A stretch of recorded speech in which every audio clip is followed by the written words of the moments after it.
Assalamualaikum warahmatullahi wabarakatuh. Dikisahkan jika pada hari kiamat nanti Nabi Khidir alaihissalam akan bertemu dengan Dajjal.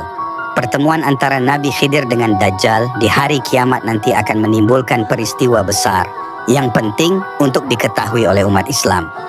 Memangnya hal apa yang akan terjadi saat Nabi Khidir alaihissalam bertemu dengan Dajjal di hari kiamat besok? Ini adalah sebuah kisah tentang pertemuan dua tokoh besar dalam Islam, yaitu antara Dajjal dan Nabi Khidir alaihissalam. Dikisahkan keduanya akan bertemu ketika bumi tengah diambang kiamat besar. Dikisahkan Dajjal akan memenggal kepala Nabi Khidir alaihissalam ketika keduanya bertemu di hari kiamat. Benarkah kisah tersebut? Sepanjang sejarah kehidupan manusia dari Nabi Adam alaihissalam hingga hari kiamat nanti hanya Dajjal yang memiliki kemampuan menipu dan membuat fitnah terbesar sepanjang sejarah.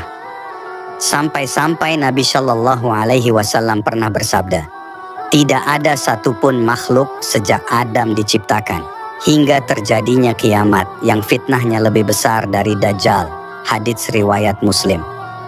Jika Dajjal sudah muncul artinya saat itu bumi telah diambang kiamat kubro atau kiamat besar.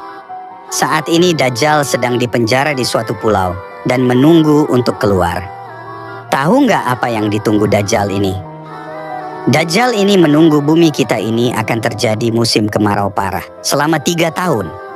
Ini bukanlah musim kemarau seperti sekarang ini. Saat itu adalah masa yang sangat sulit. Tanaman gagal panen, hewan ternak banyak yang mati.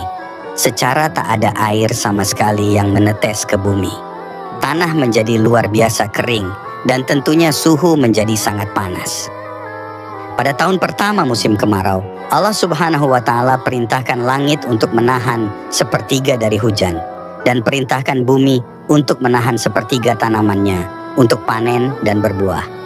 Kemudian di tahun kedua malah lebih parah. 2/3 air hujan dan tanaman pun ditahan. Dan di tahun ketiga seluruh air dan tanaman ditahan, setetes pun hujan tak akan turun. Pada tahun itu tak ada satupun tanaman di dunia ini yang berbuah. Pastinya ketika itu populasi hewan ternak akan menipis, bahkan mungkin akan habis. Pada saat itulah manusia akan betul-betul merasa kelaparan dan kesusahan yang teramat sangat. Kemudian pada saat itu pula rantai setinggi 40 meter yang mengikat Dajjal akan terlepas. Lalu Dajjal akan keluar di suatu tempat yang bernama Isfahan. Kalau kita lihat di peta modern sekarang, tempat itu berada di negara Iran. Nanti pas Dajjal ini pertama-tama keluar, dia akan mengaku sebagai orang soleh. Kemudian banyaklah pengikut dia, termasuk orang-orang Islam. Karena saat itu Dajjal ini melakukan suatu perjalanan. Maksudnya dia tidak diam di Isfahan. Setelah muncul tak lama dari itu pun Dajjal mengaku sebagai nabi. Dan pada saat dia mengaku nabi, maka orang-orang Islam banyak yang meninggalkannya. Setelah perjalanan Dajjal sampai ke sebuah daerah yang bernama Kallah, yang berada di wilayah antara Irak dan Syam, barulah saat itu dia mengaku sebagai Tuhan, pemilik surga dan neraka. Ada setidaknya 7 golongan yang ikut Dajjal pada saat itu, yaitu orang-orang Yahudi, pelaku bid'ah, setan dari bangsa jin, kaum Khawarij, atau kelompok yang mudah mengkafirkan orang lain. Kemudian budak hawa nafsu, orang-orang yang biasa melakukan maksiat, dan yang terakhir wanita akhir zaman, alias wanita yang punya keimanan setipis kertas. Karena pada saat itu terjadi kekeringan atau kemarau dan hanya Dajjal yang sanggup menurunkan hujan, makanya wanita-wanita yang tak tahan dengan cuaca lebih memilih ikut Dajjal daripada dia harus mati kehausan. Nabi Shallallahu Alaihi Wasallam pernah bersabda, Dajjal akan turun ke Mirqona, nama sebuah lembah, dan mayoritas pengikutnya adalah kaum wanita. Sampai-sampai ada seorang yang pergi ke istrinya, ibunya, putrinya, saudarinya, dan bibinya, kemudian mengikat mereka karena khawatir keluar menuju Dajjal. Hadits riwayat Ahmad.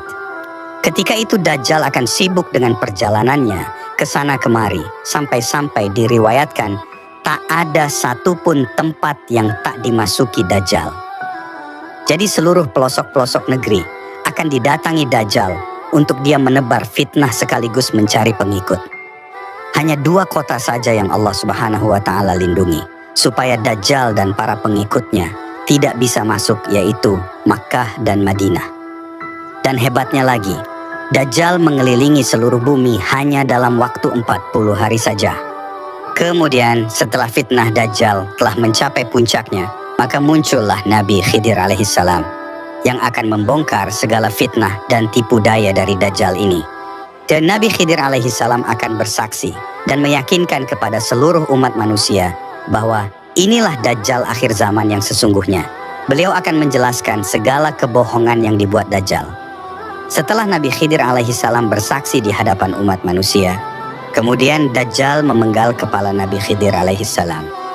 Lalu setelah melakukan itu, Dajjal memamerkan seluruh kekuatannya kepada umat manusia dengan maksud untuk merapuhkan keyakinan mereka atas kesaksian Nabi Khidir alaihissalam tadi. Dan untuk lebih meyakinkan lagi kepada orang-orang dengan keahlian sihir yang luar biasa itu. Saat itu Dajjal menghidupkan kembali Nabi Khidir alaihissalam yang sudah terpenggal dan tercincang. Setelah berhasil dihidupkan, dengan bangga Dajjal berkata kepada orang-orang, "Bukankah kalian telah melihat kekuasaanku sebagai Tuhan?" Maka semakin yakinlah ketika itu orang-orang yang telah mengikuti Dajjal.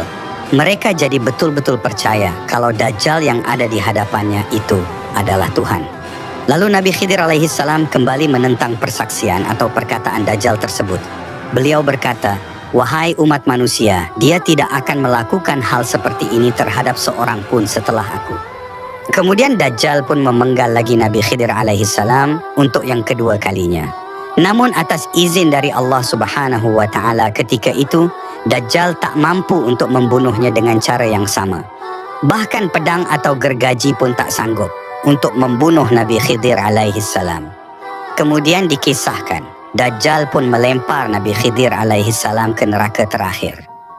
Di dalam hadits dijelaskan orang-orang yang menyaksikan kejadian itu mengira Nabi Khidir alaihissalam betul-betul dilemparkan ke neraka, dan Rasulullah Shallallahu alaihi wasallam pun segera menegaskan padahal dia dilemparkan ke surganya Allah Subhanahu wa Ta'ala.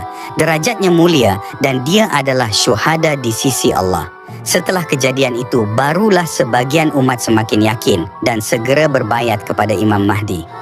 Rasulullah Shallallahu alaihi wasallam bersabda, "Pria ini adalah orang yang derajatnya paling dekat denganku, sekaligus syuhada yang paling agung di mata Allah Subhanahu wa Ta'ala, Tuhan semesta alam." Ajal Nabi Khidir ditunda sampai dia mengingkari Dajjal. 2 kutipan hadis tersebut berasal dari riwayat Abu Sa'id Al-Khudri. Sebenarnya ada perbedaan pendapat dari para ulama mengenai masa hidup Nabi Khidir alaihissalam ini. Sebagian mengatakan Nabi Khidir alaihissalam telah lama wafat. Sebagian ulama lain berpendapat Nabi Khidir alaihissalam akan terus hidup sampai hari kiamat. Namun sebagian besar para ahli hadits mengatakan Nabi Khidir alaihissalam masih hidup dan akan terus hidup sampai hari Dajjal keluar nanti. Di dalam Sahih Muslim ada hadits yang mengisahkan tentang Dajjal yang ketika itu dia tak bisa masuk ke kota Madinah, lalu keluarlah seseorang dari sebaik-baiknya manusia dan dia berkata, "Aku bersaksi bahwa kau benar-benar Dajjal," yang dikatakan Rasulullah Shallallahu alaihi wasallam kepada kita. Lalu Dajjal berkata, "Bila kubunuh orang ini, lalu kuhidupkan kembali, apakah kalian masih mengeluh?" Mereka menjawab, "Tidak." Maka Dajjal membunuhnya, lalu menghidupkannya kembali. Lalu berkatalah laki-laki yang dibunuh itu, "Aku semakin yakin bahwa kaulah Dajjal." Maka Dajjal ingin membunuhnya lagi, namun Dajjal tak mampu. Awat Rasulullah Shallallahu alaihi wasallam.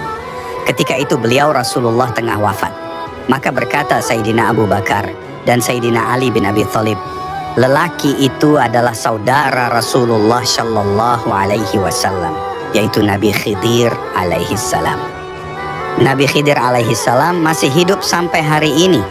Timbul sebuah pertanyaan, apakah Nabi Khidir alaihi salam menikah dan punya keturunan? Jawabannya adalah tak ada satupun riwayat yang mengatakan bahwasanya Nabi Khidir alaihi salam menikah dan punya anak. Namun dijelaskan oleh Imam Nawawi bahwasanya Nabi Khidir alaihissalam tinggal di laut dan beribadah di laut. Imam Nawawi berpendapat demikian berdasarkan dari isi surat Al-Kahfi yang mengisahkan Nabi Musa bertemu Nabi Khidir alaihissalam yang sedang beribadah di tengah laut. Dan ada beberapa kisah para waliullah, orang-orang soleh dan ulama ada yang pernah berjumpa dengan Nabi Khidir alaihissalam. Demikianlah kisah Dajjal, semoga kisahnya menjadi manfaat bagi kita semuanya. Oke, sekali lagi banyak-banyak terima kasih yang sudah nonton video ataupun cerita atau kisah Dajjal. Semoga bermanfaat. Sekali lagi akhirul kalam, assalamualaikum warahmatullahi wabarakatuh.